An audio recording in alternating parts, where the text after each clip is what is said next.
Good evening. आज हम नया सब्जेक्ट स्टार्ट करने जा रहे हैं, भविष्य कल्पना। इसके ऊपर भी दो तीन क्वेश्चन फिक्स रहते हैं। जैसे जैसे आएंगे देखेंगे हम। तो भविष्य कल्पना, इसका वैदिक काल में एक औषध का प्रयोग होता था। फिर करम्ब कल्पना करके एक कॉन्सेप्ट आया है। फिर से हलायुध कोश, ये जल मिश्रित औषधियों के बारे में उसका वर्णन है। सायन आचार्य, दधि मिश्रित सक्तु मंत्र, इसके बारे में उन्होंने वर्णन किया है। अथर्ववेद में लेपों का वर्णन आया है। सोमरस, इसका वर्णन ऋग्वेद में आया है। और स्वरस कल्पना सबसे पहले ऋग्वेद में आई है। फिर इसके बाद शतपथ ब्राह्मण ने आसुत कल्पना के बारे में, आसव जो है आसव वरिष्ठ, उनके बारे में बताया है सबसे पहले। फिर वेदोक्त कल्पना जो है उनको कॉमन नेम्स क्या है, जैसे सोमरस को ही स्वरस बोलते हैं, सिलाची को ही कल्प बोलते हैं, मैत्र वारुणी को ही चीज बोलते हैं, वाजिन को मस्तु, आमिष को पनीर, पीवस पाक तैल कल्पना, तोकुमा को अंकुरित फ्रिजी, ऐसे बोलते हैं। फिर सर्वश्रेष्ठ सोम, औषधि नाम उत्तम, औषधि में सबसे श्रेष्ठ कौन सा है?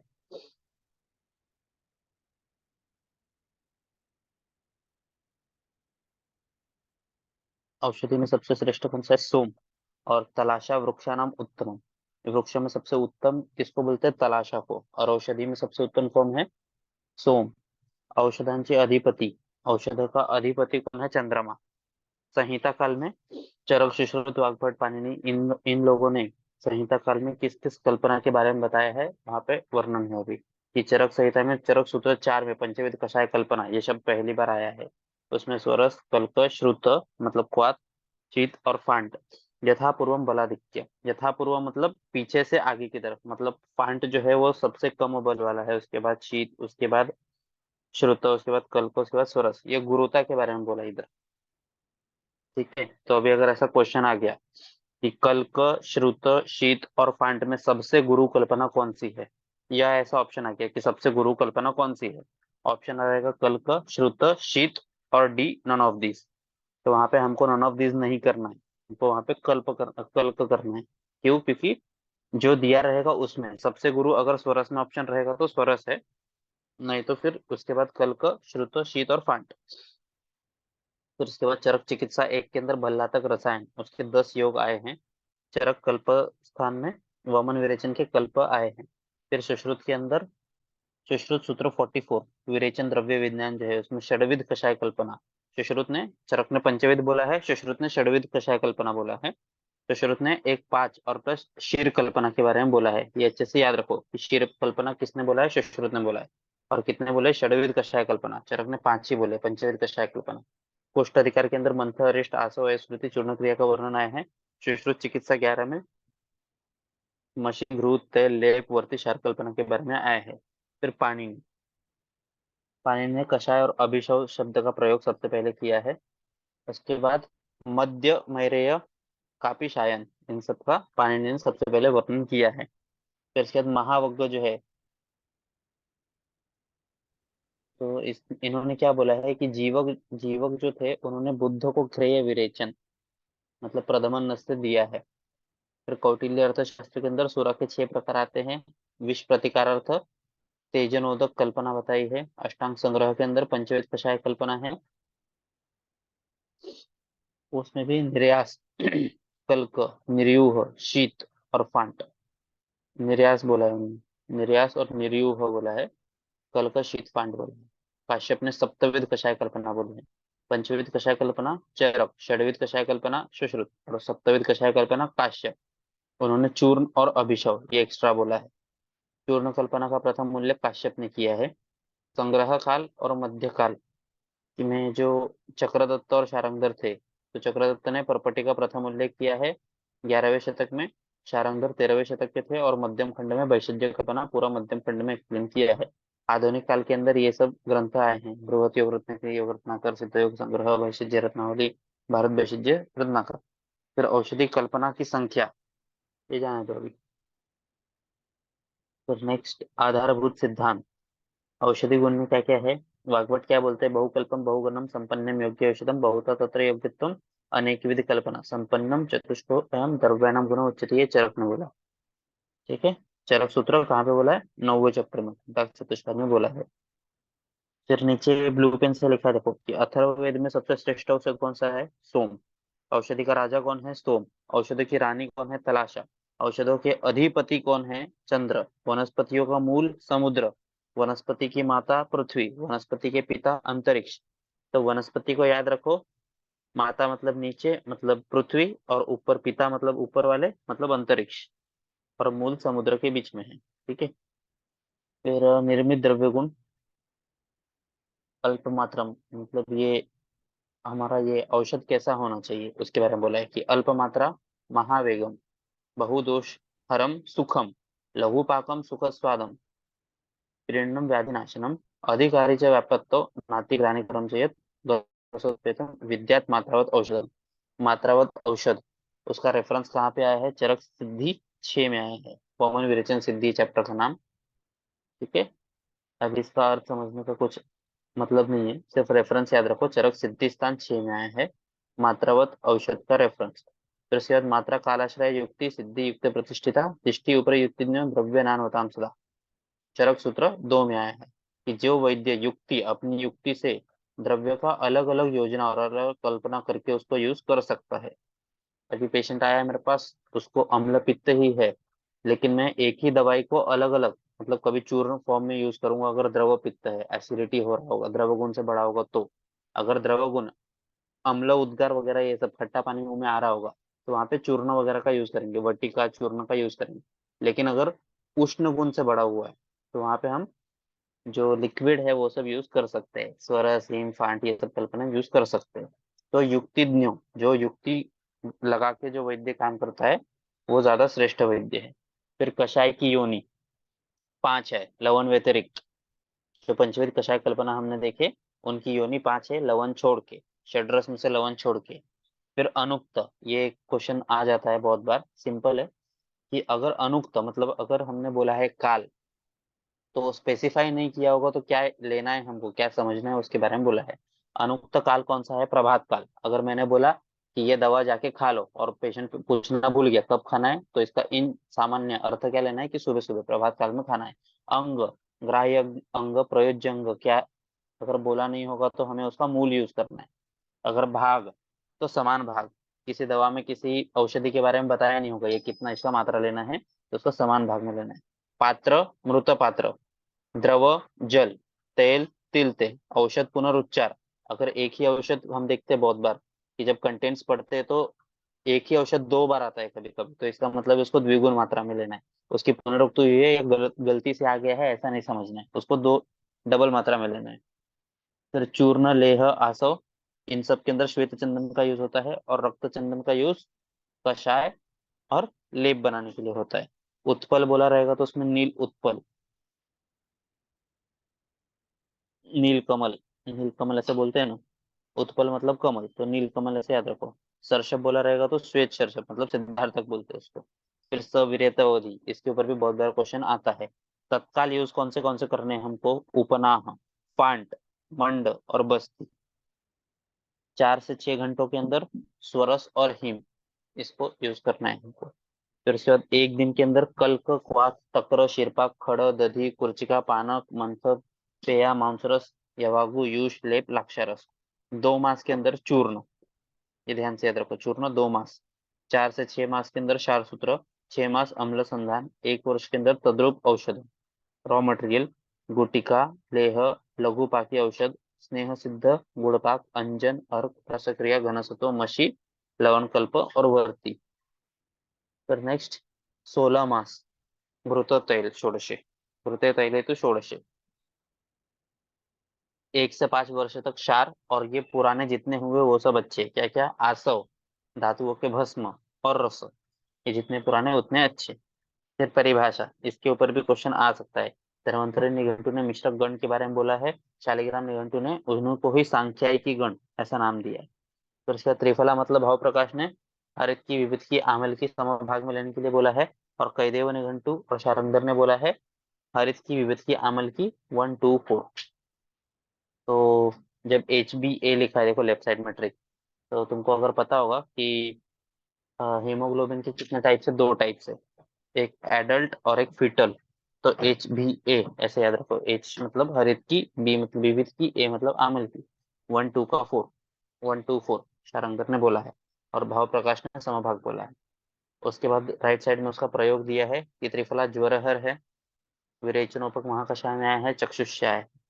फिर पर्याय क्या है, वरा, त्रिफला, श्रेष्ठा, फलत्रिक, ये सब त्रिफला के पर्याय हैं।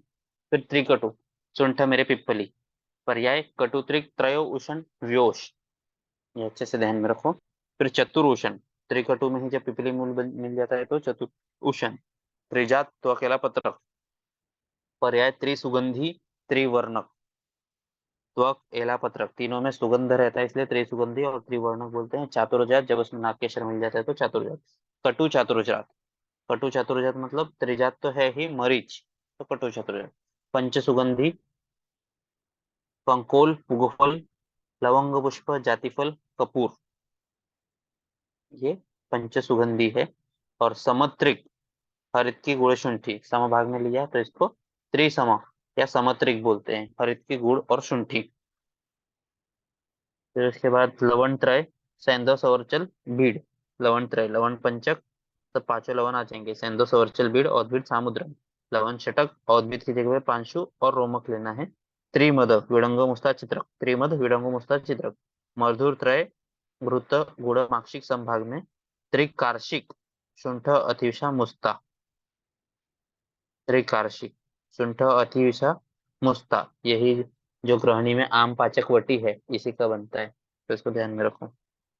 फिर चतुर्बीज, मेथिका, चंद्रशूर, काला जाजी, यवानिका, स्तन्य जनन। चतुर्बीज वटी मार्केट में अवेलेबल है, प्रैक्टिस में यूज होता है। तो नेक्स्ट पंचबीज, चतुर्बीज में जब ज्योतिषमती मिला देते हैं तो पंचबीज बनता है। बाल चतुष्टय, भला चतुष्टय, भला, अतिबला, महाबला, नागबला, ये सबको पता है। फिर चतुर अम्ल कौन से है, अम्ल वेतस, वृक्षाम्ल, जंबीर, नींबू। पंचाम्ल, उसमें बीज पूर्वक ऐड करेंगे तो पंचाम्ल। अपर पंचाम्ल, और किसी ने पंचाम्ल कौन से बोले, कोल मतलब बदर, बोर, दाड़िम, वृक्षाम्ल, चंगेरी और चिंचारस, रस्तरंजनी ने बोले। फिर लघु पंचमिल, वात पित्त शामक है। देखो ऊपर पहले लघु पंचमूल है, उसके नीचे बृहद पंचमूल और उसके नीचे दशमूल। तो लघु, अगर वात पित्त कफ को ऊपर लाइन से लिखते हो, वात पित्त कफ, तो पहले जो दो है वात पित्त, ये लघु पंचमूल। और बृहद पंचमूल वात कफ हो, वात तो सब में रहेगा ही क्योंकि दशमूल वात शामक है, तो वात रहेगा ही। ऊपर पहले पित्त, नीचे बृहद है इसलिए कफ। लघु पंचमूल के अंदर बृहति कंटकारी कुक्षित शालिपर्णी प्रश्नपर्णी वात पित्तग्न है। इसी को राज निघंटु ने पंचगण बोला है, इसको ध्यान में रखो। पंचगण किसको बोला है, लघु पंचमूल का पर्याय नाम है। सिद्धसार निघंटु ने गोक्षुर की जगह पे एरंड बोला, ये भी एक बार क्वेश्चन आया है, आके गया है, तो इसको ध्यान में रखो कि सिद्धसार निघंटु ने लघु पंचमूल में किस द्रव्य को रिप्लेस किया है, तो गोक्षुर को रिप्लेस किया है और उसी जगह पे क्या डाला है, एरंड डाला है। फिर नेक्स्ट बृहद पंचमूल, अग्निमंथ, बिल्व, शौनक, गंभारे, पाटला। वात कफगण, शोतहरगण में आया है ये। मध्यम पंचमूल, बला, पुनर्नवायरंड, मुद्गवर्णी, माशपर्णी। वात कफगण है, सर है, नाति पित्तकर है। फिर उसके बाद कंटक पंचमूल,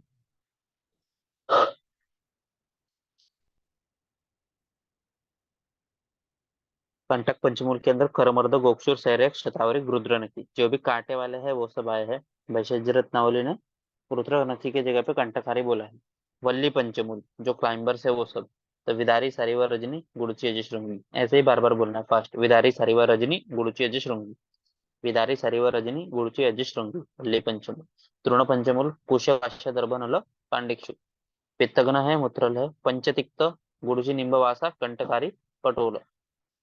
गुड़ची, निम्बवासा, कंटकारी, पटोल, पंचतिक्त। पंचनिम्ब कौन से, पंचनिम्ब मतलब नीम के ही अलग अलग पार्ट्स। मूल, त्वक, पत्र, पुष्प, फल।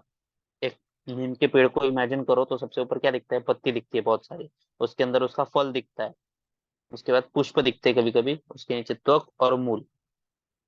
फिर शीरी वृक्ष, नगरोद, उदुम्बर, अश्वत्थ, प्लक्ष, पारिशयी, ये इसका पर्याय पंचवल्कल है। रक्त पित्त को प्रसादन करता है। स्तंभन, तो ये बहुत जगह पे यूज होता है, प्रोलैप्स से लेके, मुखव्रण से लेके धावन के लिए सब जगह यूज होता है।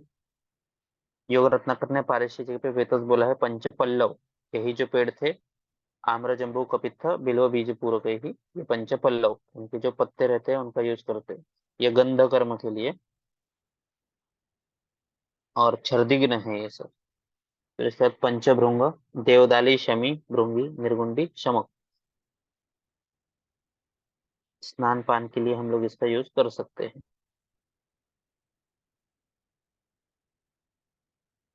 नेक्स्ट पंचमृत्तिका, इष्टिका चूर्ण, बृहदोम, वल्मीक, गैरिक, लवण, सुवर्ण शोधन के लिए इसका यूज होता है। और रसरत्न समुच्चय ने बृहदोम की जगह पे भस्म बोला है। पंचामृत, ये तो पता ही होगा, इसको अच्छे से याद रखो। गोदुग्ध, दूध, दही, घृत, मधु और शर्करा। और रस कर्म के लिए इसका यूज होता है पंचगव्य, गोदुग्ध, दही, घृत, मूत्र और गोमूत्र। पंचकोल, पिपली, पिपली मूल, चौविचित्रक, नांगर ही। प्रत्येक का मान कितना है? कोल प्रमाण है, इसीलिए पंचकोल। षड उष्ण, पंचकोल को ही पंचोषण भी बोलते हैं। वैसे ही उसमें जब मरीच मिल जाता है तो षड उष्ण हो जाता है, उसका प्रभाव विषग्न है। फिर उसके बाद धन्वंतरी भाग, आचार्य सोमदेव ने वर्णन किया है। तो वो क्या बोलते हैं कि जो निसहाय रोगी है उनको फ्री में चिकित्सा देना है।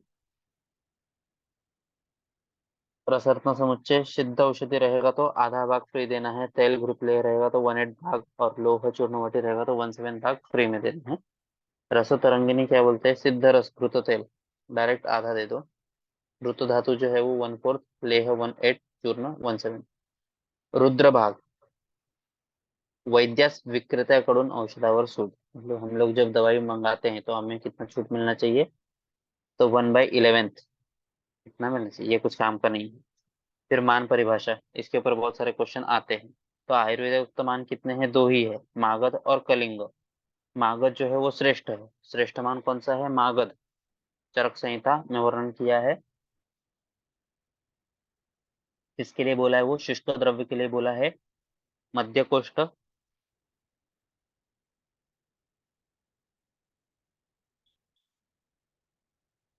मध्य वय और मध्य बल के लिए बोला है। दंती द्रवंती जो चैप्टर है कल्पस्थान का, उसमें इसका रेफरेंस आया है। कलिंग मान, ये मागध मानाचे निम्न, उनका आधा, और सुश्रुत ने बोला है। द्रव्यानुसार तीन मान है, पौतो, ध्रुव, पाए। अगर वजन मेजर करना है तो पौतो मान, वॉल्यूम ध्रुव है, और लेंथ के लिए पाई मान। तो पौतो कठिन ठोस द्रव्य, ध्रुव है द्रव पदार्थ, और पाए लांबी रुंदी, ये सब जो लेंथ ब्रेड थे वो सब।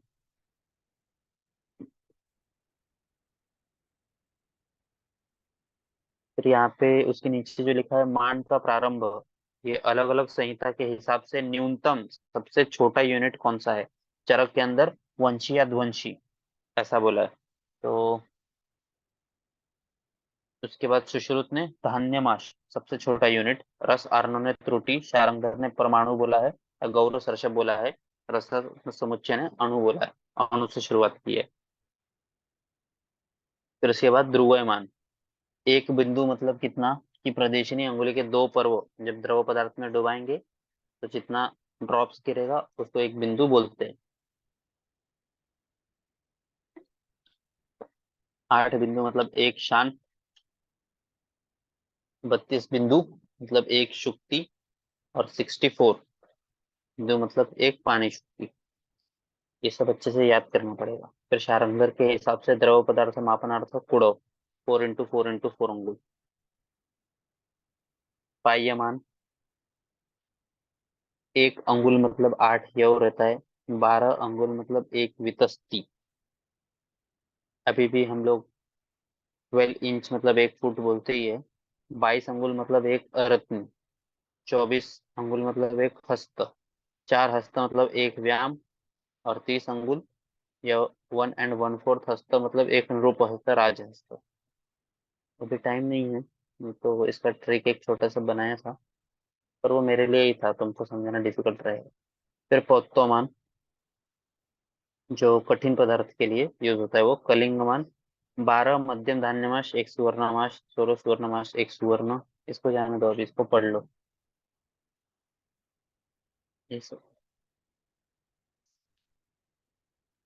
इसमें से कोई भी एक क्वेश्चन आ जाएगा कि 6 मरीची मतलब कितने रक्तसर्षक, 8 रक्तसर्षक मतलब कितना तंडुल, ये सब याद कर लो। जो 100 पल इज इक्वल टू 1 तुला, लास्ट वाला देखो, और उसके नीचे जो चतुर्गुण मान है, ये शारंगधर ने बोला है। ये याद रखो, किसने बोला है ये? शारंगधर ने। ये श्लोक याद कर लो। माषटंकाक्षी बिलवानी कुडव प्रस्थमाड़कम राशि गोनी खारिकेति यथोत्तर चतुर्गुणम। यथा उत्तर मतलब बाद बाद वाले में 4 टाइम्स है। 4 मास मिला के 1 टंक, 4 टंक मिला के 1 अक्षी, 4 अक्षी मिला के 1 बिल्व, 4 बिल्व मिला के 1 कुड़व, 4 कुड़व मिला के 1 प्रस्थ। ऐसे चतुर्गुण यथा उत्तर होते रहेगा। फिर उसके बाद शुष्क और आर्द्र द्रव्यों का रेशो कितना होना चाहिए? 1:2। शुष्क द्रव्य 1 भाग लिया तो आर्द्र द्रव्य 2 भाग लेना है, अगर वो अवेलेबल नहीं रहा तो। जैसे मुझे शतावरी कल्प अगर बनाना है, तो अगर मुझे आर्द्र मिलेगा तो मुझे 100 ग्राम लेना था, अगर तो 200 ग्राम लेना पड़ेगा। लेकिन आर्द्र कौन से द्रव्य है जो आर्द्र होने के बावजूद भी डबल मात्रा में नहीं लेना है? तो शारंगधर ने बोला है गुरुचि, कुटज, वासा, कुष्मांड, शतावरी, अश्वगंधा, सहचर, शतपुष्पा, प्रसारिणी। वैशिष्ट्य रत्नावली ने बोला है निम्ब, पटोल, केतकी, बला, नागबला, पुनर्नवा, हेंगू, आद्रक और गुगुलू। उसके बाद पुराणज ग्राह्य है, मतलब ये सब हमेशा पुराने ही लेने। क्या क्या? विडंग, पिपली, गुड़, धान्य, घृत, मधु। तो राइट साइड में पेन से उसका दो दो का पेयर बना दिया है, विडंग और पिपली। ये थोड़े तीक्ष्ण उष्ण द्रव्य है। गुड़ और धनिया, धान्य। जैसे पुराने लेने, पुराना धान्य, अपने को पता है धान्य जो है वो पुराना अच्छा हो जाता है, क्योंकि उसमें द्रव महाभूत कम हो जाता है। घृत और मधु, ऐसे पेयर्स में याद रखो, ये सब हमेशा पुराने ही लेने। फिर उसके बाद शुष्क और आर्द्र तो द्विगुणता। शुष्क जो है गुंजा कुड़ो सम प्रमाण, प्रस्थ और तुला का द्विगुण, तुला का आगे सम प्रमाण में लेना है। फिर उसके बाद औषधि द्रव्य उनका संग्रहण विधि, ये अच्छे से याद करना पड़ेगा, इसके ऊपर आएगा। चरक, सुश्रुत, राजनिघंटु। इसका मैं फोटो ट्रिक वाला भेज देता हूँ, मुझे मिल नहीं रहा है, ग्रुप में भेज देता हूँ उनके बारे में। तो राजनिघंटु का एक बार देख लो खाली, कि राजनिघंटु में एमपी पत्र ओ मतलब 0 पी के। इसको ऐसे याद रखना है, शिव ग्री वर्ष है जो ऋतु का क्रम है ना, शिशिर वसंत ग्रीष्म वर्षा शरद हेमंत, शिव ग्री वर्ष है। उसके हिसाब से एमपी पत्र ओपी के ऐसे याद रखा था, कि एमपी मध्य प्रदेश में पत्र लिखा था ओपी कपूर ने। तो एम शी, शिव मतलब शिशिर में क्या होता है? एम से क्या रहेगा? मूल। फिर वसंत, पी, पी से क्या है? पत्र। तो ऐसे ऐसे उसको लिख के देखो, शिवगिरी वश है उसके हिसाब से चरक, शिशुर और राजनिघंटु का लिख लो। फिर शारंगधर ने क्या बोला है कि शिशिर के अंदर सब कार्य के लिए द्रव्य हम शिशिर में तोड़ सकते हैं, लेकिन अगर कॉमन विरेचन के लिए यूज करना है तो वसंत के अंत में ही तोड़ना चाहिए। तो सुश्रुत क्या बोलते हैं? अग्नेय ऋतु के अंदर उष्ण तीक्ष्ण द्रव्यों का संग्रहण करना चाहिए, और शीत ऋतु के अंदर सौम्य औषधि का ग्रहण करना चाहिए। और जो अग्नेय ऋतु है, जो उष्ण तीक्ष्ण औषधि विंध्य प्रदेश में मिलते हैं, और जो सौम्य औषधि वो हिमालय प्रदेश में मिलते हैं। फिर प्रयोज्यांग, नेग्रोद आदि जो द्रव्य है उनका त्वचा यूज करते हैं। बीजक आदि का सार, तालिस आदि पत्र, त्रिफला का फल, धातक आदि का पुष्प। अति स्थूल जटा रहेगा, जिसका जड़ बहुत ज्यादा मोटा रहेगा तो उसका जटा का त्वक, उसके ऊपर का त्वक निकाल के उसको यूज करना है। स्नोही आदि का शीर, गुड़ुच आदि का शाखा, रामठ आदि का निर्यास, रामठ मतलब हेंगू, अक्षोटक आदि का मज्जा यूज करना है। भेषज आगार। Hello. Hello. Hello. Hello. Sir वो शारंगर के अनुसार सर्व कार्यार्थ शरद ऋतु में होता है। अच्छा, शरद ऋतु में। हाँ सर। ठीक है, करेक्ट कर लेना हो। फिर उसके बाद अष्टोक अक्षोटक आदि का मज्जा। भेषज आगार का सबसे पहला रेफरेंस कहाँ पे दिया है? चरक कल्पस्थान फर्स्ट चैप्टर में।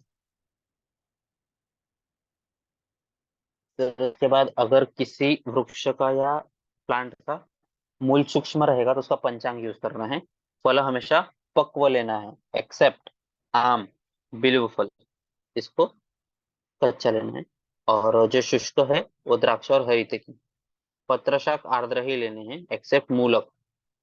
फिर कषाय कल्पना, ये हमने देखा, चरक ने पंचविध कषाय कल्पना बोली है, सुश्रुत ने षड्विध कषाय कल्पना बोली है, जिसमें शीर कल्पना एक्स्ट्रा बोला है। उत्तर उत्तर लघु होते जाता है। और काश्यप ने 7 कल्पना बोले है, जिसमें चूर्ण और अभिषेक एक्स्ट्रा बोला है। यथा उत्तर लघु, बाद में लघु होते जाता है। स्वरस, कल्क, क्वाथ, हीम और फांटम। स्वरस की डेफिनेशन क्या है? स्वरस एव सद्योरस अनायासकृतम फांटम। फिर इसके बाद नीचे देख लो कि भीषक और भेषज का प्रथम प्रसंग ऋग्वेद में आया है। आहार और औषध में डिफरेंस सबसे पहले किसने बताया? चक्रपाणि ने। औषध और भेषज में अंतर किसने बताया है? काश्यप ने। आसव और अरिष्ट में अंतर दल्लन और शारंगधर ने बताया है। फिर वीर्यानुसार कल्पना, जलियांश का वीर्य, स्वरस कल्पना। पार्थिवांश का वीर्य का यूज कहाँ पे करते हैं? चूर्ण। पार्थिवांश और जल कल्क, और सुगंधित द्रव्य में हीम और अलग कल्पना का प्रयोग होता है। फिर उसके बाद अभी एक एक कल्पना के बारे में, उनके पर्याय क्या है, उनकी निर्माण विधि क्या है, अनुपान क्या है, मात्रा और उदाहरण, उसके बारे में होता है। स्वरस, स्वरस के पर्याय रस, अंगरस, अंबु, नीर, जल, निर्यास। सब सिंपल है। निर्माण विधि यंत्र निष्पीडनातून काढलेला रस, मतलब यंत्र निष्पीडन करके जो रस निकालते हैं उसको स्वरस बोलते हैं। तत्क्षणी आणलेल्या आर्द्र द्रव्यापासून रस, उसी समय पेड़ से अभी पत्ते तोड़े और अभी के अभी उसका स्वरस निकाल दिया, तो ऐसे फ्रेश चाहिए।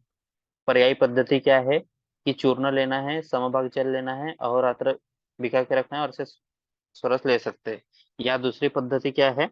चूर्ण और त्रिगुण जल, या फिर चूर्ण और 4 गुना जल लेके उसको 1/4 शेष रखना है हीट देके।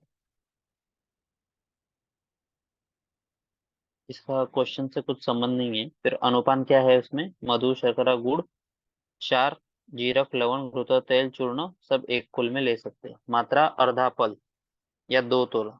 निशोषित रहेगा और अग्नि सिद्ध रहेगा तो 1 पल। निशोषित मतलब रात को जो ये मेथड बताया है, अगर उस पद्धति से हमने चौरस तैयार किया तो उसका मात्रा आधा पल से 1 पल हो जाता है। और अग्नि सिद्ध किया तो भी 1 पल मतलब 4 तोले हो जाते हैं उसका मात्रा। तो ये ध्यान में रखो अलग से, क्वेश्चन अच्छे से पढ़ना। चौरस की मात्रा सिर्फ इतना ही पूछा रहेगा तो आधा पल, और अगर निशोषित चौरस की मात्रा पूछा रहेगा तो 1 पल, या अग्नि सिद्ध चौरस की मात्रा पूछा रहेगा तो 4 तोला या 1 पल।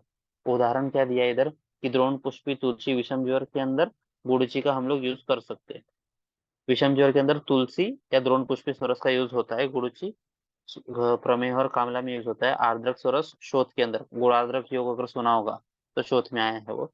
कुमारी प्लीहा वृद्धि में शतावरी का स्वरस पित्त शूल में हम लोग ओपीडी में यूज करते हैं बहुत सारा। पित्त से कोई भी पेशेंट आए तो शतावरी आमलकी वगैरह यूज करते हैं।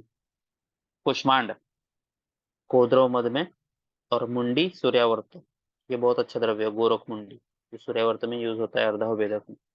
फिर नेक्स्ट कल्क, उसका पर्याय क्या है? प्रक्षेप और आवाप दोनों अलग है, दोनों का संबंध नहीं है कल्क से, तो इसको ध्यान में रखो। प्रक्षेप और आवाप कल्क के पर्याय हैं।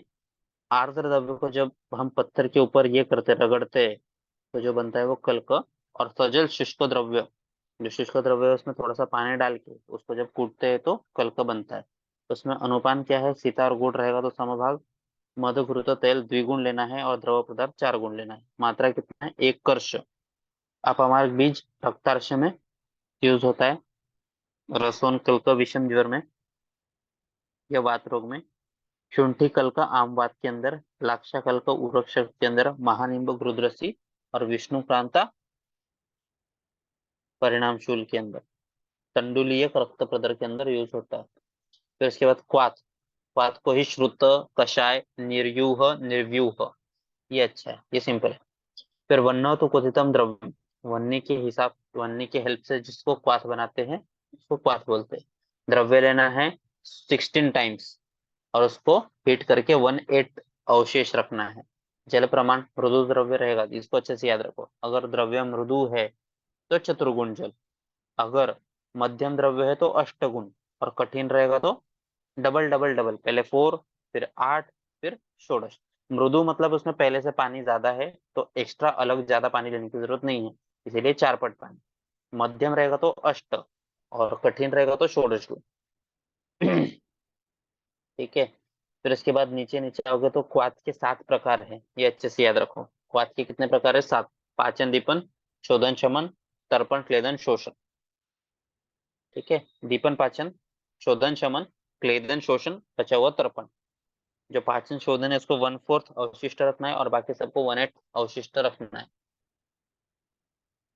फिर उसके बाद अगर शर्करा शर्करा लेंगे हम वात के लिए तो 1/4, पित्त के लिए 1/8, कफ के लिए 1/16। मधु अगर लेंगे तो वात के लिए 1/16, पित्त के लिए 1/8 और कफ के लिए 1/4। तो इसको अच्छे से थोड़ा सा 1 मिनट ध्यान से पढ़ो। कफ में हम मधु यूज करेंगे तो 1/4 मतलब सबसे ज्यादा, और 1/16 मतलब कम।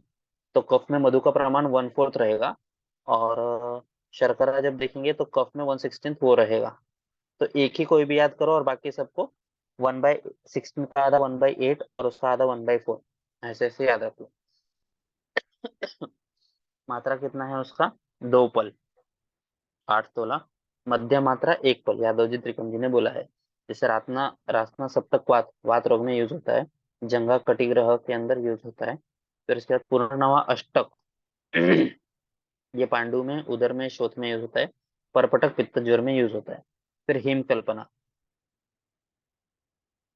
इसको ही शीत कषाय बोलते हैं, शीत बोलते हैं।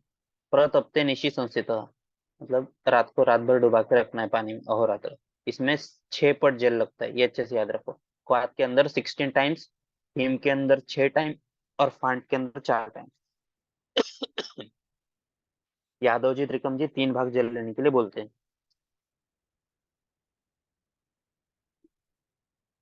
तो अनुपान क्या है? सीता मधु गुड़ क्वाथ के जैसा ही लेना है मात्रा। फिर इसके बाद उसका प्रमाण, चार अंक दर 2 पल, यादव जी 1 पल लेने के लिए बोलते हैं। जैसे गुड़ुची का हिम जीर्ण ज्वर में यूज होता है। धान्य का जिम हम तृष्णा और दाह में यूज करते हैं। वासा का हिम रक्त पित्त में देते हैं।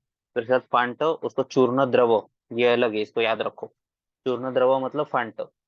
चित्त उष्ण तो है मृदितम, मतलब रात भर पानी में डुबा के रखना है, गर्म पानी में। और सुबह मृदित मतलब मसल के पानी छान के ले लेना है, उसमें 4 पट पानी उष्ण जल डालना है, उसको फांट बोलते हैं।